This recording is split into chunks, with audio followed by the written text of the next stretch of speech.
সেই দিন ছাত্রকে পড়াতে পড়াতে একটু রাত হয়ে গেল। ছাত্রের মাকে যখন বললাম, বৌদি, কাউকে দিয়ে আমাকে একটু গলির মোড় পর্যন্ত গিয়ে দিতে পারবেন? আসলে এই গলিতে কিছু বখাটে ছেলেরা বসে আড্ডা দেয়, তাই যেতে একটু ভয় লাগে। আমার কথা শুনে ছাত্রের মা হাসলেন। হাসতে হাসতে বললেন, তুমি ভয় পাও নাকি? তোমাকে দেখে গলির ছেলেগুলো উল্টো ভয় পায় কিনা কিছুটা অবাক হয়ে বললাম, মানে? উনি হাসলেন, হেসে বললেন, না কিছু না। তোমার গায়ের রং যে পরিমাণ কালো, অন্ধকারে হাঁটলে তোমাকে তো দেখাই যায় না। ছাত্রের মায়ের কথার ইঙ্গিতটা ঠিকই বুঝতে পারলাম, তাই কিছু না বলে চুপচাপ বাসার থেকে একাই বের হয়ে গেলাম। মাঝে মধ্যে আল্লাহকে প্রশ্ন করতে ইচ্ছা করে, হে আল্লাহ, মানুষ রূপে যেহেতু পাঠিয়েছ, গায়ের রংটা একটু ফর্সা বানিয়ে পাঠালে কি এমন ক্ষতি হতো? মানুষের এত লাঞ্ছনা আর সহ্য হয় না।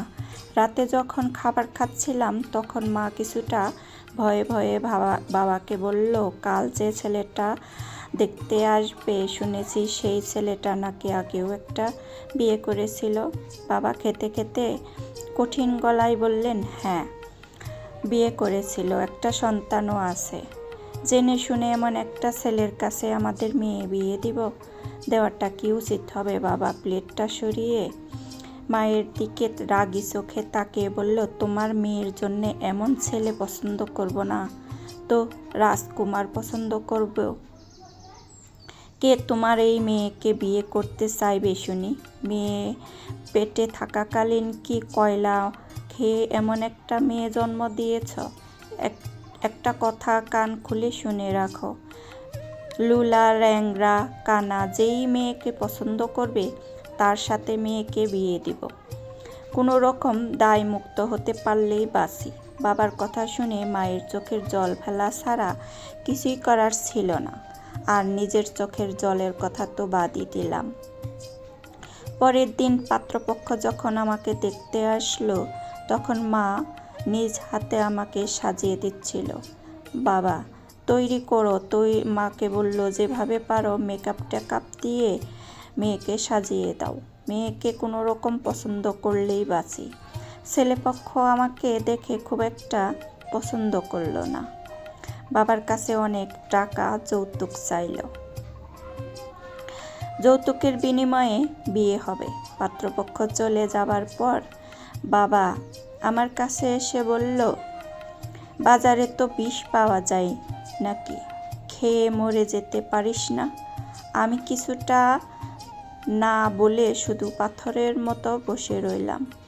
আল্লাহ এদিকে অপূর্ণতা রাখলেও অন্যদিকে পূর্ণতা বাড়িয়ে দেয়। দেখতে অসুন্দর হলেও পড়াশোনায় মোটামুটি ভালোই ছিলাম। নিজের গায়ের আশেপাশের মানুষ ছাড়াও জন্মদাতা বাবার অনেক অপমানসূচক কথা শুনেছি।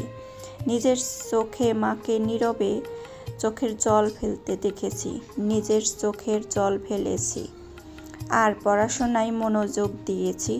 বছর খানিক পর আমি সফল হয়েছি। আজ আমি ঊর্ধ্বতন সরকারি কর্মকর্তা।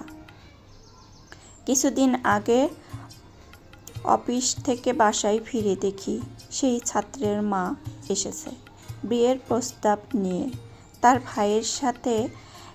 এটা শুনে মুচকি হেসে ওনাকে বললাম, বৌদি, আপনার ভাই আমাকে অন্ধকারে খুঁজে পাবে না তো? আমাকে দেখে কেউ ভয় পাবে না তো? যাই হোক, বাড়িতে যখন এসেছেন জল খাবার খেয়ে চলে যান। কথাগুলো শুনে অনেক কিছু না বলে মাথা নিচু করে চলে গেলেন। পরের দিন সকালে ঘুম থেকে উঠে দেখছি সেই ছেলেটা, এই যে পাত্র আমাকে যৌতুকের বিনিময়ে বিয়ে করতে চেয়েছিল, সেই পাত্র বাড়িতে এসে হাজির। বাবাকে বলেছে সে কিছুই চায় না, শুধু আমাকে বিয়ে করতে চায়। বাবা কিছু বলার আগেই আমি ছেলের দিকে তাকিয়ে বললাম, ঠিক আছে, আমি বিয়ে করতে রাজি, কিন্তু আমার একটা শর্ত আছে, আমি বিয়ের পর চাকরি করব না। আমার কথা শুনে ছেলেটা অবাক হয়ে বলল, কেন, চাকরি করলে সমস্যা কি? আমি তখন বললাম, আমি বিয়ের পর শুধু সংসারে মন দিতে চাই, স্বামী বাইরে চাকরি বাকরি করতে চাই না। ছেলেটা অবাক হয়ে বলল, এত বড় চাকরিটা না করলে তো হবে না। রাগী চোখে আমি বললাম, বাইরে যাওয়ার দরজাটা ওই দিকে, তুই আর একটা মিনিট দাঁড়ালে থাপ্পড় মেরে তোর সবকটা দাঁত ফেলে দেব। ছেলেটা কিছুটা ভয় পেয়ে বাড়ির থেকে দ্রুত পায়ে বের হয়ে গেল। বাবা আমার কাছে এসে বলল, তুই কি বিয়ে করবি না? আমি বললাম, অবশ্যই বিয়ে করব, যদি কোনো ছেলে আমাকে চামড়া দেখে বিবেচনা না করে, আমার চাকরির প্রতি লোভ না করে, তাকেই বিয়ে করব। কিন্তু মা, বাবাকে থামিয়ে দিয়ে বললাম, বাবা, আমি কালো হয়ে আর যেমনই হই না কেন, আমি তো তোমারই মেয়ে। মানলাম বাবা হিসেবে আমাকে নিয়ে তোমার টেনশন হতো এবং হওয়াটাই স্বাভাবিক, কিন্তু তুমি কি করে পারতে নিজের মেয়েকে এতটা কষ্ট দিয়ে কথা বলতে? বাবা, সৌন্দর্য বা শারীরিক গঠন মানুষের হাতে থাকে না, তবুও ঘরে বাইরে সব জায়গায় অপমানিত হয়েছি। বাবাকে আরও খুব মুখ ফুটে বলতে ইচ্ছে করে, বাবা, কালো মানুষের শরীর থেকে কি পচা গন্ধ বের হয়, নাকি যে ওদের দেখলে সভ্য সমাজের মানুষ নাক ছিটকায়?